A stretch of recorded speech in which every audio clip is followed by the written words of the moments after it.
बच्चों, कनेक्टेड में आपका स्वागत है।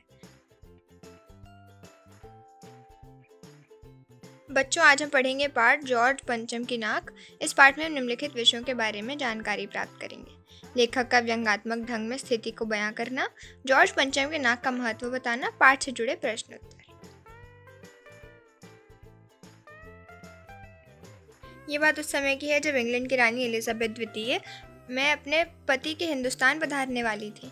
अखबारों में उनकी चर्चा हो रही थी। रोज लंदन के अखबारों में खबरें आ रही थी कि शाही दौरे के लिए कैसी कैसी तैयारियां हो रही हैं। रानी एलिजाबेथ का दर्जी परेशान था कि हिंदुस्तान, पाकिस्तान और नेपाल के दौरे पर रानी कब क्या पहनेंगी। उनका सेक्रेटरी और शायद जासूस भी उनके पहले ही इस महाद्वीप का तूफानी दौरा करने वाला था। आखिर कोई मजाक तो था नहीं। जमाना चूंकि नया था, फौज कांटे के साथ निकलने के दिन बीत चुके थे, इसलिए फोटोग्राफरों की फौज तैयार हो रही थी। इंग्लैंड के अखबारों की कतरनें हिंदुस्तानी अखबारों में दूसरे दिन चिपकी नजर आती थी कि रानी ने एक ऐसा हल्के नीले रंग का सूट बनवाया है जिसका रेशमी कपड़ा हिंदुस्तान से मंगाया गया है कि करीब 400 पाउंड खर्चा उस सूट पर आया है। रानी एलिजाबेथ की जन्म पत्री भी छपी, प्रिंस के कारनामे छपे और तो और उनके नौकरों, बावर्चियों, खानसामों, अंगरक्षकों की पूरी जीवनी देखने में आई। शाही महल में रहने और पलने वाले कुत्तों तक की तस्वीरें अखबारों में छप गईं। बड़ी धूम थी, बड़ा शोर शराबा था। शंख इंग्लैंड में बज रहा था, गूंज हिंदुस्तान में आ रही थी। इन अखबारों से हिंदुस्तान में सनसनी फैल रही थी। राजधानी में तहलका मचा हुआ था। जो रानी 5000 का रेशमी सूट पहनकर पालम के हवाई अड्डे पर उतरेगी, उसके लिए कुछ तो होना ही चाहिए। कुछ क्या, बहुत कुछ होना चाहिए। जिसके बावर्ची पहले महायुद्ध में जान हथेली पर लेकर लड़ चुके हैं, उसकी शान शौकत के क्या कहने। और वही रानी दिल्ली आ रही है। नई दिल्ली ने अपनी तरफ देखा और बेसाख्ता मुंह से निकल गया, वह आए हमारे घर खुदा की रहमत। कभी हम उनको, कभी अपने घर को देखते हैं। और देखते देखते नई दिल्ली का काया पलट होने लगा। और करिश्मा तो ये था कि किसी ने किसी से नहीं कहा, किसी ने किसी को नहीं देखा, पर सड़कें जवान हो गई, बुढ़ापे की धूल साफ हो गई, इमारतों ने नाज़नीनों की तरह श्रृंगार किया। लेकिन एक मुश्किल पेश थी, वह थी जॉर्ज पंचम की नाक। नई दिल्ली में सब कुछ था, सब कुछ होता जा रहा था, सब कुछ हो जाने की उम्मीद थी, पर जॉर्ज पंचम की नाक बड़ी मुसीबत थी। नई दिल्ली में सब था, सिर्फ नाक नहीं थी। इस नाक की भी एक लंबी दास्तां है। इस नाक के लिए बड़े तहलके मचे थे। किसी वक्त आंदोलन हुए थे, राजनीतिक पार्टियों ने प्रस्ताव पास किए थे, चंदा जमा किया था, कुछ नेताओं ने भाषण भी दिए थे, गर्मा गर्म बहस भी हुई थी, अखबारों के पन्ने रंग गए थे। बहस इस बात पर थी कि जॉर्ज पंचम की नाक रहने दी जाए या हटा दी जाए। और जैसा कि हर राजनीतिक आंदोलन में होता है, कुछ पक्ष में थे, कुछ विपक्ष में, और ज्यादातर लोग खामोश थे। खामोश रहने वालों की ताकत दोनों तरफ थी। यहाँ आंदोलन चल रहा था। जॉर्ज पंचम की नाक के लिए हथियारबंद पहरेदार तैनात कर दिए गए थे। क्या मजाल कि कोई उनकी नाक तक पहुंच जाए। हिंदुस्तान में जगह जगह ऐसी नाकें खड़ी थी, और जिन तक लोगों के हाथ पहुंच गए उन्हें शानो शौकत के साथ उतार कर अजायब घरों में रखवा दिया गया। कहीं कहीं तो शाही लाटों की नाकों के लिए गुरिल्ला युद्ध होता रहा। उसी जमाने में ये हादसा हुआ। इंडिया गेट के सामने वाली जॉर्ज पंचम की नाक एकाएक गायब हो गई। हथियारबंद पहरेदार अपनी जगह तैनात रहे, शतक लगती रही और लाट की नाक चली गई। रानी आए और नाक ना हो, एकाएक परेशानी बढ़ी, बड़ी सरगमी शुरू हुई। देश के खैर ख्वाहों की एक मीटिंग बुलाई गई और मसला पेश किया गया कि क्या किया जाए। वहाँ सभी सहमत थे कि अगर ये नाक नहीं है तो हमारी भी नाक नहीं रह जाएगी। उच्च स्तर पर मशवरे हुए, दिमाग खरोची गए और ये तय किया गया कि हर हालत में इस नाक का होना बहुत ज़रूरी है। ये तय होते ही एक मूर्तिकार को हुक्म दिया गया कि वह फौरन दिल्ली में हाजिर हो। मूर्तिकार यूं तो कलाकार था, पर ज़रा पैसे में लाचार था। आते ही उसने हुक्कामों के चेहरे देखे। अजीब परेशानी थी उन चेहरों पर, कुछ लटके, कुछ उदास और कुछ बदहवास। उनकी हालात देखकर लाचार कलाकारों की आंखों से आंसू आ गए। तभी एक आवाज़ सुनाई दी, मूर्तिकार, जॉर्ज पंचम की नाक लगानी है। मूर्तिकार ने सुना और जवाब दिया, नाक लग जाएगी, पर मुझे ये मालूम होना चाहिए कि ये लाट कब और कहाँ बनी थी। इस लाट के लिए पत्थर कहाँ से लाया गया था।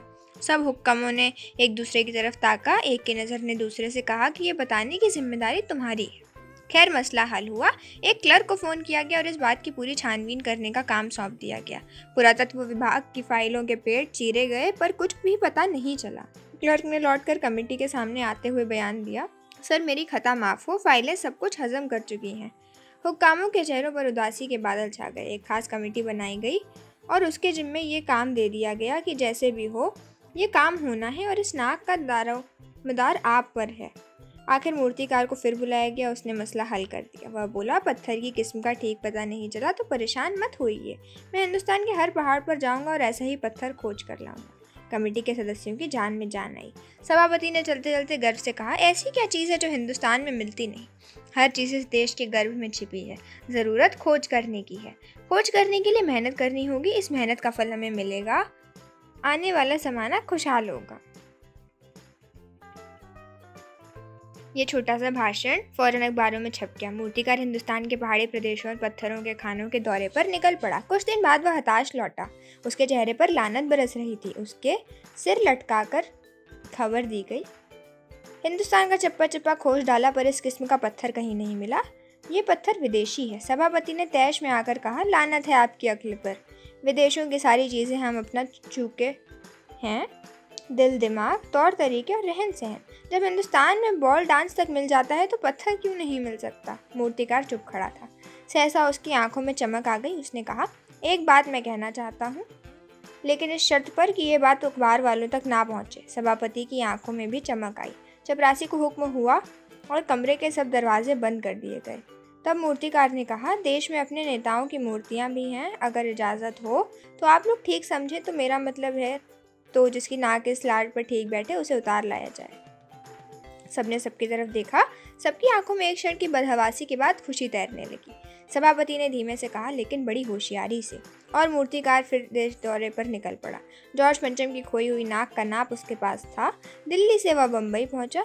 दादा भाई नौरोजी, गोखले, तिलक, शिवाजी, कौवसजी, जहांगीर, सबकी नाकें उसने टटोली, नापी और गुजरात की ओर भागा। गांधी जी, सरदार पटेल, वल्लभ भाई पटेल, महादेव देसाई की मूर्तियों को परखा और बंगाल की ओर चला।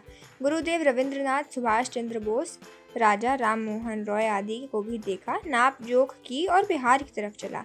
बिहार होता हुआ उत्तर प्रदेश की ओर आया। चंद्रशेखर आज़ाद, बिस्मिल, मोतीलाल नेहरू, मदन मोहन मालवीय की लाटों के पास गया। घबराहट में मद्रास भी पहुंचा। सत्यमूर्ति को भी देखा और मैसूर, केरल आदि सभी प्रदेशों का दौरा करता हुआ पंजाब पहुंचा। लाला लाजपत राय और भगत सिंह की लाटों से भी सामना हुआ। आखिर दिल्ली पहुंचा और उसने अपनी मुश्किल बयान की। पूरे हिंदुस्तान की परिक्रमा कराया, सब मूर्तियां देखाया, सबकी नाकों का नाप लिया, पर जॉर्ज पंचम की नाक से सब बड़ी निकली। सुनकर सब हताश हो गए और झुंझलाने लगे। मूर्तिकार ने ढांढस बंधाते हुए कहा, सुना है कि बिहार सेक्रेटेरिएट के सामने सन 42 में शहीद होने वाले बच्चों की मूर्तियां स्थापित हैं। शायद बच्चों की नाक ही फिट बैठ जाए। ये सोचकर वहां भी पहुंचा, पर उन बच्चों की नाकें भी इनसे कहीं बड़ी बैठती हैं। अब बताइए मैं क्या करूं? राजधानी में सब तैयारियां थी। जॉर्ज पंचम की लाट को मल मल कर नहलाया गया था, रोगन लगाया गया था, सब कुछ हो चुका था, सिर्फ नाक नहीं थी। बात फिर बड़े हुक्कामे तक पहुंची। बड़ी खलबली मची। अगर जॉर्ज पंचम की नाक ना लग पाई तो फिर रानी का स्वागत करने का मतलब? ये तो अपनी नाक कटाने वाली बात हुई। लेकिन मूर्तिकार पैसे से लाचार था, यानी हार मानने वाला कलाकार नहीं था। एक हैरतअंगेज ख्याल उसके दिमाग में कौंधा और उसने पहली शर्त दोहराई। जिस कमरे में कमेटी बैठी हुई थी उसके दरवाजे फिर बंद हुए और मूर्तिकार ने अपनी नई योजना पेश की। चूंकि नाक लगाना एकदम ज़रूरी है, इसलिए मेरी राय है कि 40 करोड़ में से कोई एक जिंदा नाक काट कर लगा दी जाए। बात के साथ ही सन्नाटा छा गया। कुछ मिनटों की खामोशी के बाद सभापति ने सबकी तरफ देखा। सबको परेशान देखकर मूर्तिकार कुछ अचकचाया और धीरे से बोला, आप लोग क्यों घबराते हैं? ये काम मेरे ऊपर छोड़ दीजिए। नाक चुनना मेरा काम है, आपकी सिर्फ इजाज़त चाहिए। कानाफूसी हुई और मूर्तिकार को इजाज़त दे दी गई।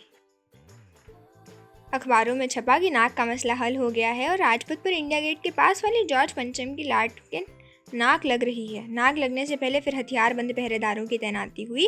मूर्ति के आसपास का तालाब सुखाकर साफ किया गया, उसकी रवाब निकाली गई और ताज़ा पानी डाला गया ताकि जो जिंदा नाक लगाई जाने वाली थी वह सूखने ना पाए।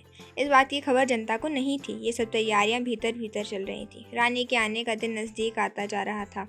मूर्तिकार खुद अपने बताए हाल से परेशान था। जिंदा नाक लगाने के लिए उसने कमेटी वालों से कुछ और मदद मांगी, वह उसे दी गई, लेकिन उस हिदायत के साथ कि एक खास दिन हर हालत में नाक लग जानी चाहिए। और वह दिन आया। जॉर्ज पंचम की नाक लग गई। सब अखबारों में खबरें छापी कि जॉर्ज पंचम के जिंदा नाक लगाई गई है, यानी ऐसी नाक जो कतई पत्थर की नहीं लगती। लेकिन उस दिन के अखबारों में एक बात गौर करने की थी। उस दिन देश में कहीं भी उद्घाटन की खबर नहीं थी। किसी ने कोई फीता नहीं काटा था, कोई सार्वजनिक सभा नहीं हुई थी, कहीं भी किसी का अभिनंदन नहीं हुआ था। कोई मानपत्र भेंट करने की नौबत नहीं आई थी।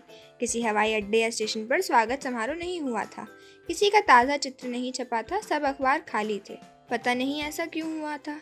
नाक तो सिर्फ एक चाहिए थी, और वह भी बुध के लिए।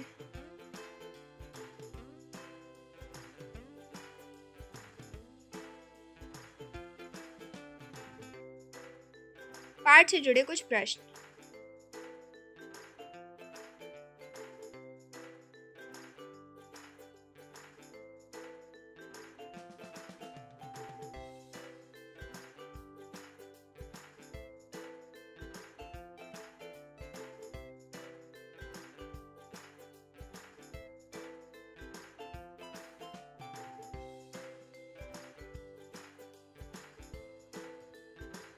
प्रश्नों के उत्तर।